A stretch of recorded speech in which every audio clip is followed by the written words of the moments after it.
கர்த்தருக்கு ஸ்தோத்திரம். இன்றைய வசனம்.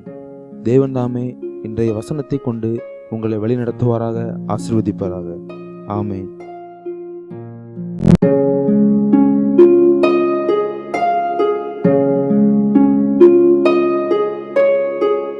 நீங்கள் புறஜாதிகளுக்குள் சாபமாய் இருந்தது போலவே ஆசீர்வாதமாய் இருக்கும்படி நான் உங்களை ரட்சிப்பேன்.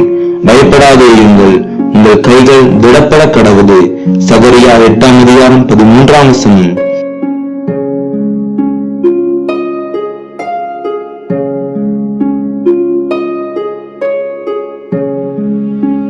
Just as you have been a curse among the nation, so I will save you, and you will be a blessing.